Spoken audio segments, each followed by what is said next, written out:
Peter Grant. Thank you, Mr Deputy Speaker, and can I commend the Labour front bench for tabling this motion, and can commend the honourable member for Oldham West and Royton for setting out very succinctly and very forcefully the impact on real human beings of the failures of this Conservative government. I thought it was so farcical as to be, well, it would be comical if it wasn't so tragic, that the right honourable member, who is no longer in his place, asked the Minister to agree that cutting food mills was a good idea. And a Minister from the same department a couple of weeks ago thought it was brilliant that we'd arrived at a new trade deal with Australia, said, yeah, we should be trying to cut food deals. What better way sort of vignette as to the inconsistency, the chaos of this government, that they tear up the best trade deal that we will ever have with our nearest neighbours, replace it with a deal with people literally on the other side of the world, and then come back and have the cheek to tell us that the way to deal with food shortages in Britain is to cut the food miles.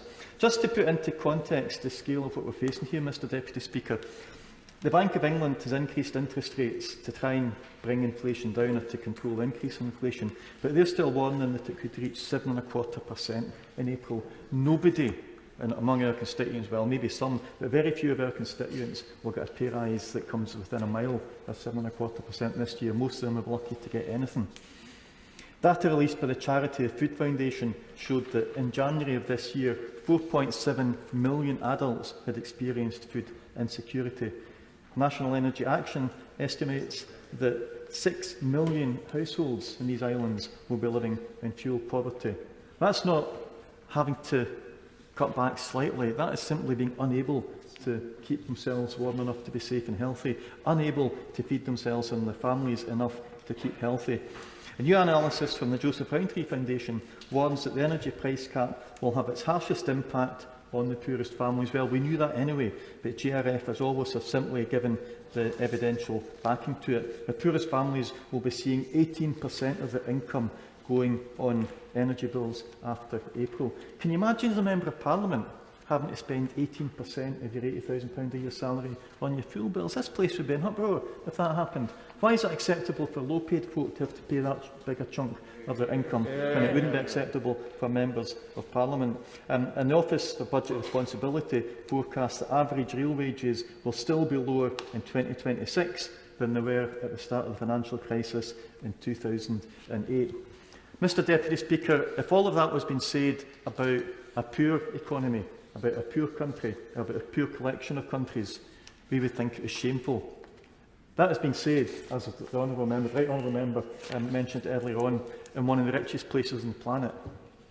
So fuel poverty, food poverty, literally people living on the edge of starvation, on the edge of hypothermia, is not happening because of necessity. It's happening because of a deliberate political choice, and a deliberate, sustained political choice. It's certainly been the political choice of this government since they were first elected under the former Prime Minister David Cameron.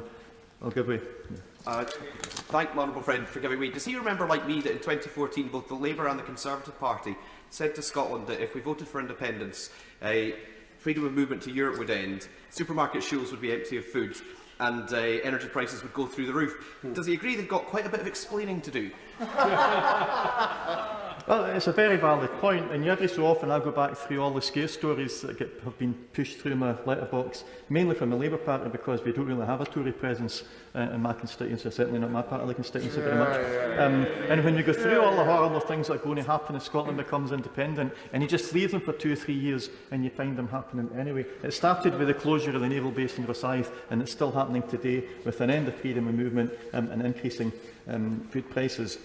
It's estimated that 1 million adults, equivalent to more than a third of more than 3.5% of the UK population, are having to go without food at least once a month because they can't afford to eat it. About 640,000 people in Scotland can't afford their energy bills, and that's now. That's before they get walloped up by 50%. That's in a country that has got more energy than it needs.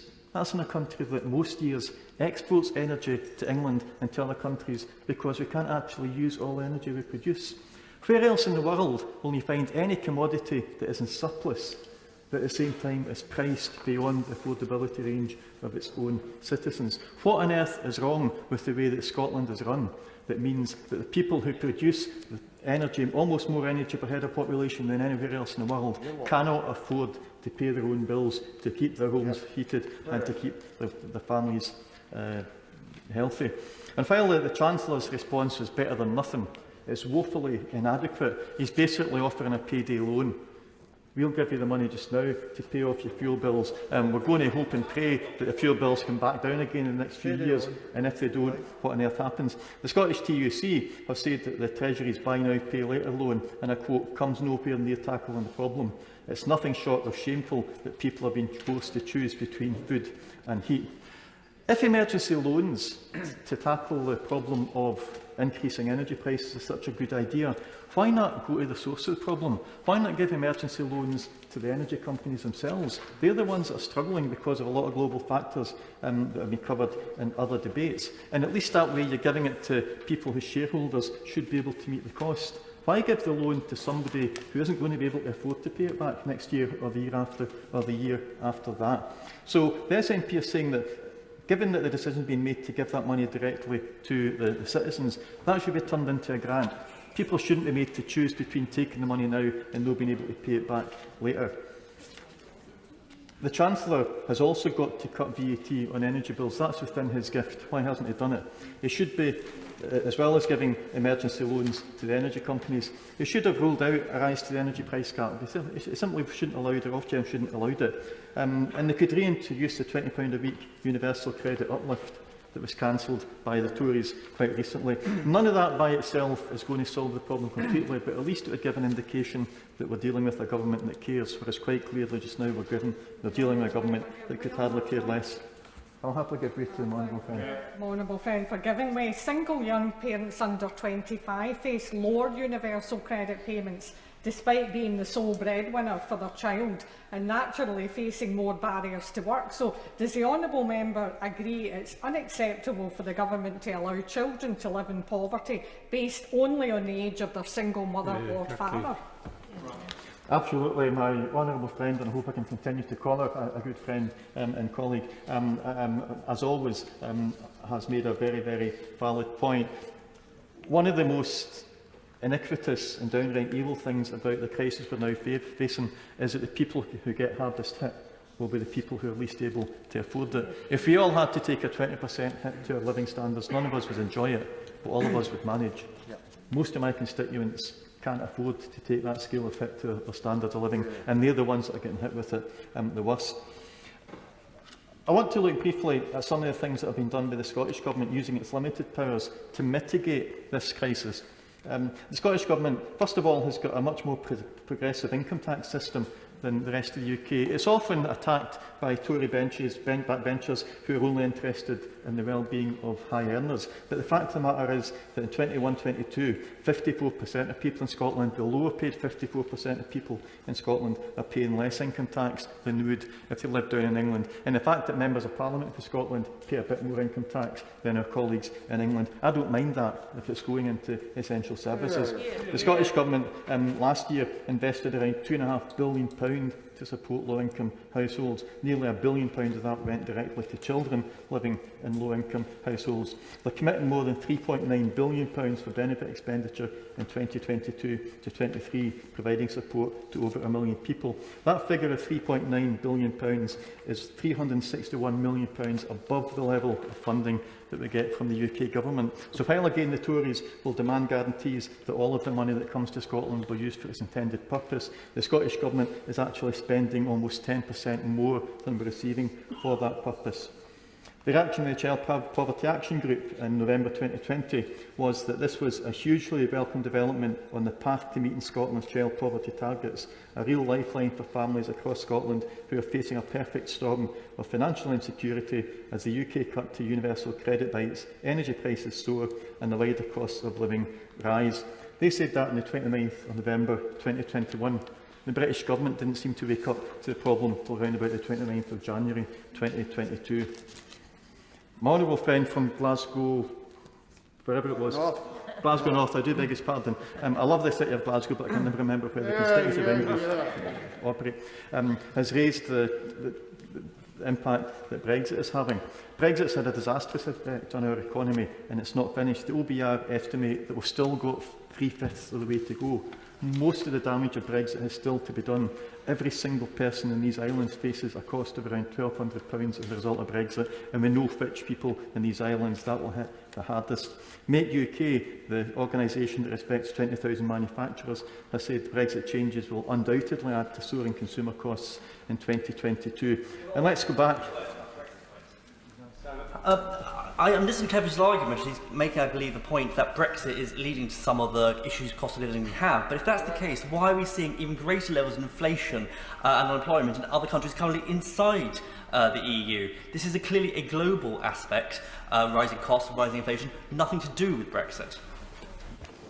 You know, Mr Deputy Speaker, isn't it remarkable how this great global superpower, this global leader of the free world, this super global economy, every time anything goes wrong, it's global's fault, it's not our fault. It wasn't me. A big global done it and ran away. I did see one figure at the weekend, Mr Deputy Speaker, that said that the price of energy in France is going up by about 4%. Here it's gone up by 10 times that, even more than 10 times that for a lot of people. I mean, I'm only quoting back to the honourable gentleman figures from the Government's own Office for Budget Responsibility. If the Government don't trust them, then maybe the Government trusts as few people as the number of people that trust the Government. But let's not forget what promises were made before the Brexit referendum. I know some people want to say that's all water under the bridge, forget about it. The present Prime Minister told us in 2016 an upside of Brexit would be the freedom to scrap the unfair VAT on fuels. Now he says that removing that same VAT on fuels would be a blunt instrument that wouldn't direct help towards those most dire need. The Leader of the House, who I gather has just been ennobled into the Cabinet, promised us in 2016 the price of food would go down if we left the European Union. What's happened to those promises now, and where are the people who made those promises? Why aren't they here today to explain themselves to us and, more importantly, to our constituents? I'm grateful to him. We did hear the Right Honourable Member for Wokingham earlier on. He seemed to imply, at least, that the policy after Brexit was self-sufficiency in home-produced foods, whereas I had thought that bestriding the world stage, we would import whatever we needed. Well, I think the honourable member again has got it absolutely spot on. We have the Tory backbench has been given quotes to read out from their whips, and they obediently read them out, regardless of whether or not they bear any relation to reality, regardless of whether or not the quote they're reading out completely cuts the feet from the argument that was presented in an earlier quote, and sometimes forget that, especially these days, what the whips tell them to say today might well contradict what they told them to say yesterday, because the truth has had to change. But before I finish, Mr Deputy Speaker, while there's no doubt that Labour are absolutely right to condemn the record of this Tory government, but Scotland isn't going to forget that in previous incarnations the Labour Party have played their part in creating this crisis, and I know it's not going to make comfortable listening for them to be reminded of this. One of the reasons that we have been worse hit than a lot of other European countries is that even before the pandemic, we were already one of the most unequal societies in Europe. The honourable member mentioned that in his speech, but previous Labour governments have done nothing to address that. The Blair-Brown government actually managed to preside over an increase in inequalities in Fife, Gordon Brown's home county, during a period of economic growth. And while I have no doubt that Labour in Scotland will demand that the SNP Scottish Government fix the whole problem, they've repeatedly voted against giving Scotland the powers to allow us to do just that. Employment law, minimum wage legislation, the banning of exploitative zero-hours contracts, banning fire and hire, proper provision of sick pay, could all have been put into the Scotland Act in 2015. Labour voted to keep that within the hands of the Tories. Energy policy, the energy price cap, discriminatory charges for access to the national grid for Scottish producers, a decades-long obsession with nuclear power, whose true costs the Department admitted to public accounts yesterday we still don't know. Labour's policy has been almost identical to the Tories in that, but Labour's policy has been that Scotland should trust this government with all of these. Pensions reserved to Westminster, income-related benefits almost entirely reserved to Westminster. Then national insurance increase, everybody in this House opposes, reserved to Westminster. In fact, in pensions during my time as an MP, we've seen this British government betray its promises to millions of WASPy women, betray its promises on the pensions triple lock, betray its promises on free TV licences, underpay over £1 billion in pensions to over 130,000 pensioners. And last year, they failed to pay tens of thousands of pensioners their pensions at all after they reached state pension age. It's quite clear we can't trust this government with pensions any more than we can trust them to look after anyone else who's living on a low income. But Scotland will never forget. Scotland will never forget who it was in 2014 that did the tour of the pensioners' clubs and told the people of Scotland, your pensions will be safe under a British government. My message to Gordon Brown is, we've got a British government, our pensions will never be safe under any British government, and if Gordon Brown thinks that the people of Scotland will be fooled by that same myth next time as they were in 2014, he has another think coming. So, Mr Deputy Speaker, while we will not oppose, we will support this motion if it's put to a vote later on, and while the recent crisis has been made infinitely worse by the British Conservative Party, we won't allow the Scottish Labour Party or indeed the UK Labour Party to forget that the reason that Scotland is still part of this mess is because of the unholy coalition that they chose to go into with the Conservative Party at the last independence referendum. And I would urge them very, very seriously indeed to consider whether it is in the interests of their voters, either in Scotland or in the rest of the UK, for them to form a similar coalition with the Tories at the next independence referendum.